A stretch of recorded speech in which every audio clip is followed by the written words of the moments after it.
job yesterday, by the way. I tuned in, and I thought like that was really your first time on the desk on like a daily show, right? I've done a couple other fill-ins, hosting jobs, but this was probably one of the more fun ones, man. Oh, it was one of the most fun times I've ever had doing a show. I thought you sounded good. You kept this asshole in line. Like I thought you did a great job. Damn. I appreciate you, brother. Well, speaking of people who are very nice. I appreciate you, Vanilla Bo Jackson. Yeah, thank you. Quit calling me Stick today. It's Vanilla Bo Jackson. The greatest white athlete of all time. Well, unlike there aren't many of us. There aren't, but there are a lot of goats around here, and one of the goats for sure is Mr. John Macaroon, and we love having him for our weekly segment on Thursday, The Doc. John, by the way, it was great to meet you on Sunday. That was a lot of fun, and I'm happy for people like you that you get to cover this team. And to start out, I know that we're going to get into the minutia of the San Francisco 49ers game, but I talked to Matt Broder on Tuesday, and I asked him, because he's in a different position as you. His first season covering the team, they won, and I asked him, what it was like covering a winning team. But I'll ask the same thing for you, John. Lucky. How much fun has it been being in the building this year and just seeing this team win and kind of being that insider, the boots on the ground guy after having to suffer through many, many losing seasons? Oh, yeah. I'd like to be known as the Chocolate Dan Campbell. Never wrong, never wrong. Man, it's great to be part of the Lions media, being part of the community, man. Thank you guys for having me. Stick, always good to catch up with you, man. You do your thing always. Man, yeah, for 10 years, I've been a lifelong Lions fan and started a podcast 10 years ago, and you just felt like it was a dead end. You felt like it was an organization that was going nowhere. And you just recycled coaches. You brought in coaches that won. And for whatever reason, they would come to Detroit and just fail to deliver. Dan Campbell stands in front of the media, stands in front of the world, and delivers the message. We're going to be a violent, physical football team, and eventually the Lions will be the last one standing. And yeah, many people panned it and thought it was hyperbole, but Campbell delivered. This is a football team that's taken on the identity of the city. Everybody's excited. It feels like the Lions are now really part of the NFL. And for me, like I said, by this point, I would have had written 10 mock drafts, already looking to the future. Who's next? And for this opportunity to be part of a winner, 8 games won at home out of 10 was unbelievable. I'm thrilled. I'm excited. I can't get enough of covering the Detroit Lions. I'm going out to San Francisco to maybe see the Detroit Lions earn a spot to be in the Super Bowl. I think everybody should be excited for this football team because not only are they a winner now, it's really looking like they're going to be a winner for the next several years. Yeah, and that's the best part about what's going on with this team. When they made the playoffs in the past, it was like, oh, we backed into the playoffs. Oh, okay, we could win a game. Now it's like, all right, we got our 2, and it's based off rookies. It's based off of culture. It's based off of what Brad Holmes and Dan Campbell are delivering to this squad. And I know you're just as big a Lions fan as I am, and I'm probably the biggest Lions fan that I know. For you to start a podcast and when the Lions were absolute dog shit to now, does it feel surreal to you? Because I find myself waking up on these game days, these playoff game days, and I'm not nervous. It's like a sense of calm. It's almost like we've been there before when I clearly know we haven't, but it's just a supreme confidence you have in these guys. Yeah, absolutely. It was great to fire up the microphones and talk about the opportunity that the Lions had to defeat the Rams, close the narrative on Matthew Stafford. You clearly are better than the Bucs. You go out there, and the atmosphere at Ford Field really was a celebration. I just was taking it all in, really enjoying the loud atmosphere, the rising decibel levels, just really taking it all in because you never know year to year what's going to happen. And this football team, I mean, just the gritty nature, I think what makes people get gravitated toward this football team is they were a bunch of cast-offs. Amon-Ra St. Brown feeling like, wait a minute, I'm talented and I'm getting drafted in the 4th round. And you realize Jared Goff, a cast-off, basically blamed for the Rams' failures. He gets traded, and you get Dan Campbell, who's the ultimate journeyman football player.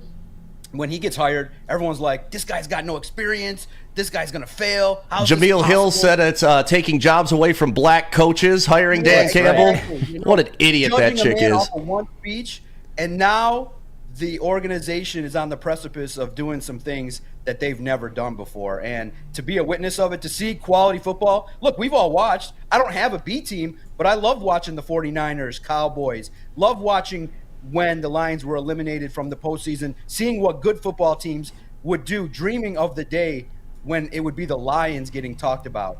And now to be, seems like the turnaround is going to be just as magical. Something's in the air. The Lions are doing something special.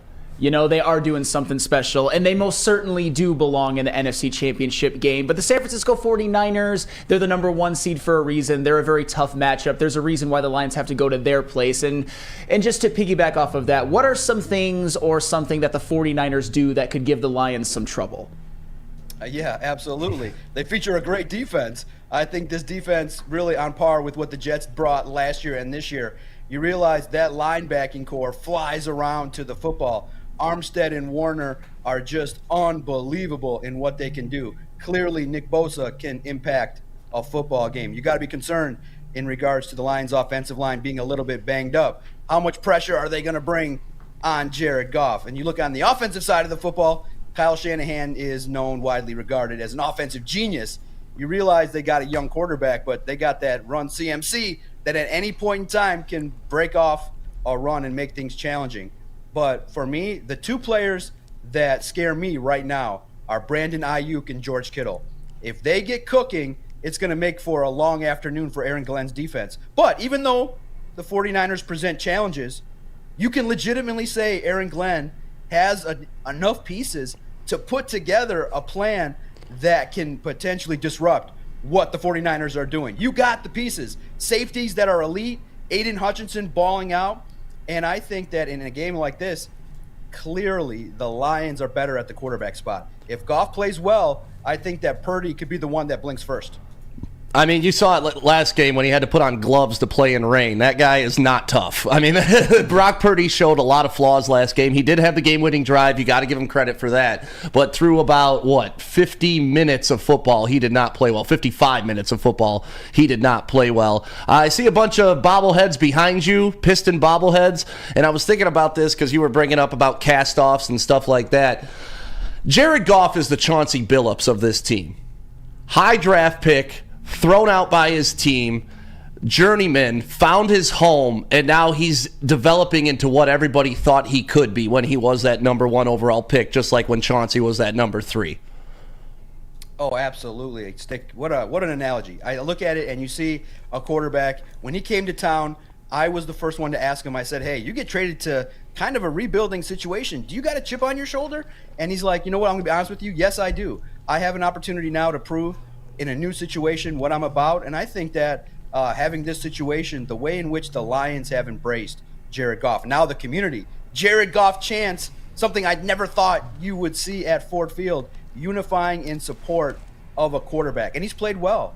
And I think what the Lions did, and not a lot of teams do it, and you wonder why, they embraced what he did well. Ben Johnson spent an offseason watching all the positive film that Goff had with the Rams, working with the quarterback and saying, okay, this is what you do well. Let's tailor an offense that suits what you bring to the table. Let's not focus on the fact that you're not as mobile. Let's not focus on the fact that, hey, certain passes you can't make. Let's focus on what you do well. Build an offensive line, get him some weapons all across the field, and look what happens. Playoff wins. And I know people get enamored with the mobility thing and they want to see a quarterback play elite level football but pay him peanuts. It doesn't work like that. True talent in any field needs to be paid, needs to be supported, needs to feel like they're part of an organization that wants them. That's a message to everybody. And I think that Jared Goff is really proof positive that if you stick with it, that if you get knocked down and you stick with it, good things are going to happen. Well, speaking of Jared Goff, I want to talk a little bit about the Detroit Lions offense because I'm kind of going to ask you to agree or disagree with this and elaborate. The Detroit Lions have just as good of an offense as the San Francisco 49ers. Agree or disagree? Absolutely. I can even argue that they're better. Absolutely. I think that you have a weapon in Jamison Williams that you haven't even tapped into yet. Maybe this is the game in which J-Mo breaks off another 60-yard touchdown, maybe even multiple opportunities. You realize what this offense, one of the top red zone scoring offenses in the National Football League, you recognize Jared Goff playing at a high level.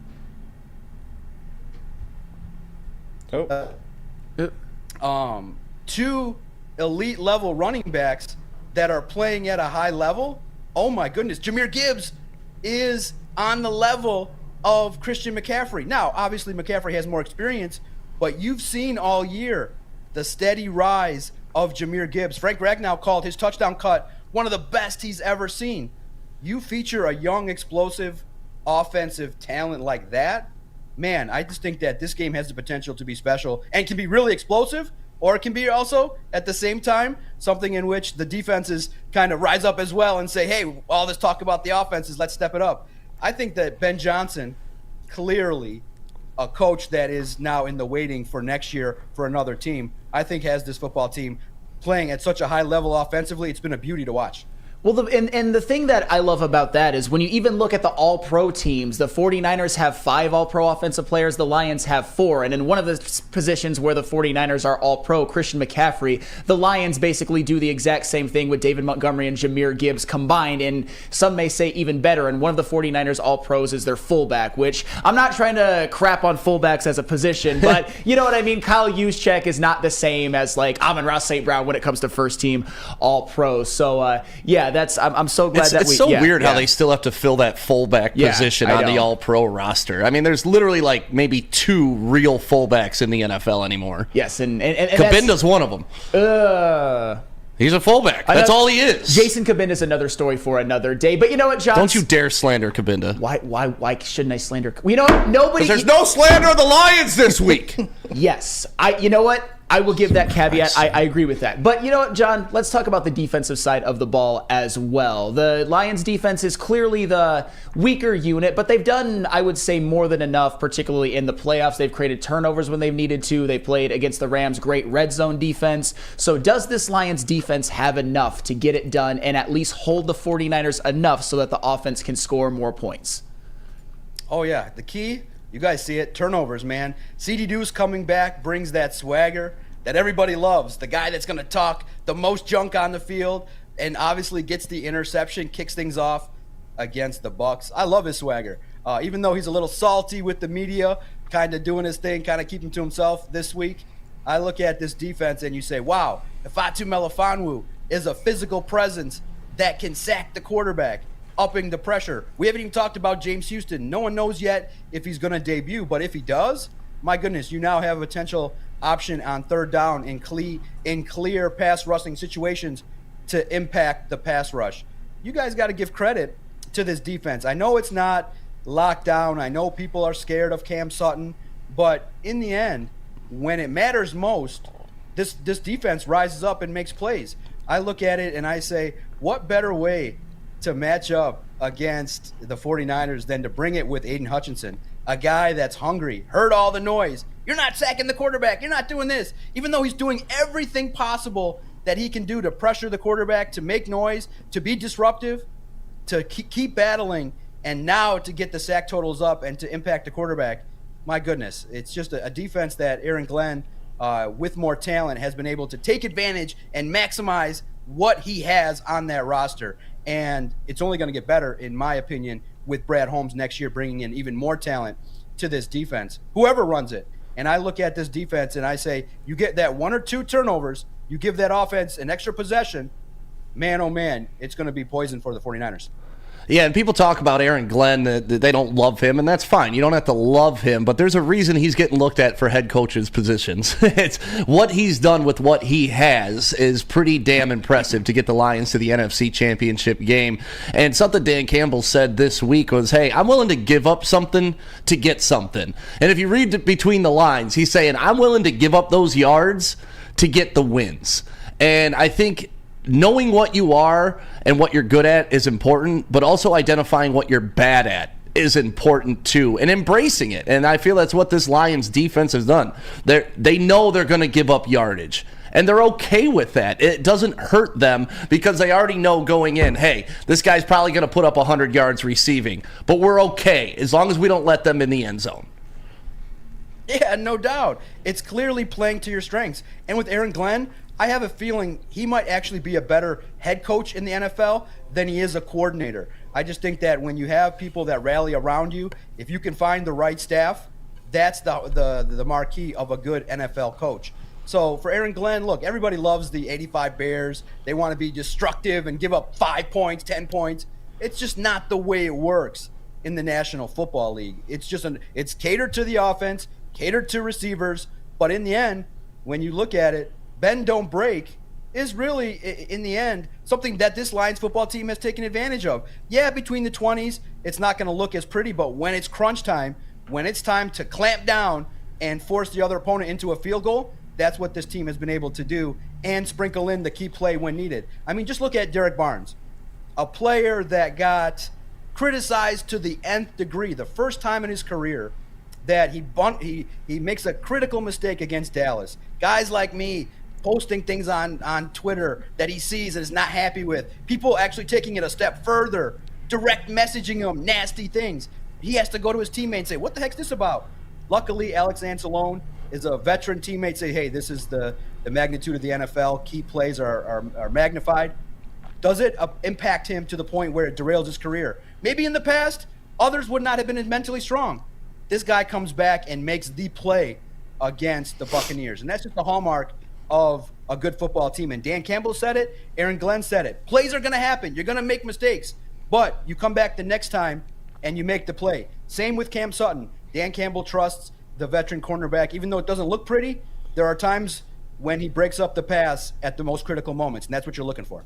You know, the defense isn't perfect, as we know, but it seems like they always create the turnover when they need to. They always get the stop when they need to. Hell, even against the Tampa Bay Buccaneers, they got a couple of big 3-and-outs when they needed to. So this defense, I would say, I would agree with you that on this team, given the fact that they're opportunistic and the Lions have a great offense that can score a lot of points, it is good enough. And thank you so much for joining us today, John Macaron. Twitter handle at Detroit Sports Podcast. You're one of our favorite guests, and thank you so much for coming on, and go Lions, and happy that you get to be in San Francisco for the game. Yeah, let's go. Lions have an opportunity 60 minutes away from playing in the Super Bowl. Stick, hey, potentially, if I put on my wedding ring, show up to a bar there on Hayes, if I say, hey, I know Sam Stick Day, the Vanilla Bo Jackson, could I potentially get some free cocktails here? The check cleared? Listen, you are a lifetime member out at Cicerelli's at 21 Mile and Hayes, and that's going to be a party this Sunday too, man. It's our first away playoff game, and we were sold out of reservations on Monday at noon.